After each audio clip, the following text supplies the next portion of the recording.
Tonight we have new information on a report calling for several local bridges to be inspected, and it's all tied to the catastrophic collapse of the Key Bridge in Baltimore, Maryland, with officials trying to determine if a crash would lead to a similar tragedy at any of our local bridges. There are many bridges a lot of us cross daily. Yeah, and now a federal agency is calling for new inspections of them, and Eleanor Tabone shows us which bridges have been flagged in this new report.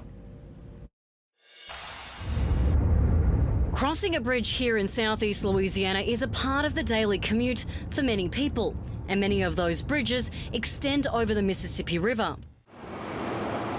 Travelling along the Mississippi and underneath the imposing bridges are cargo ships. Southeast Louisiana is a major hub for maritime freight, making its bridges vital for commerce and safety. Experts say it's crucial that they are inspected and maintained to ensure their reliability and prevent any possible failures. All of the bridges have a risk. We don't know how high that risk is. The National Transportation Safety Board released a report detailing the factors leading up to the collapse of the Francis Key Bridge in Baltimore.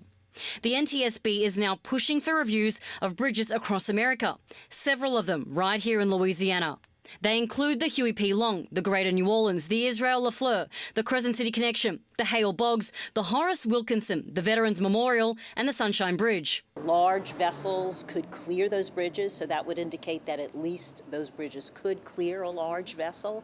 And then they looked at what type of vessels, and then they looked at the age of the bridge. One of the NTSB findings reads 30 owners of the 68 bridges over navigable waterways frequented by ocean-going vessels are likely unaware of their bridge's risk of catastrophic collapse from a vessel collision and the potential need to implement countermeasures to reduce the bridge's vulnerability. Civil engineer Dr. Norma G. Mattei says the bridges will need to be assessed to see what their vulnerabilities could be. I think that there'll be some questions by the bridge owners, such as DOTD here in Louisiana, of exactly how should they go about this vulnerability assessment. Dr. Norma Jean says there's a bunch of things that go into the risk assessment. One is the sheer number of vessels that transit. So we have a very busy river. But she wants to assure commuters, saying people are safe to travel across these bridges. Eleanor Tabone, WWL, Louisiana.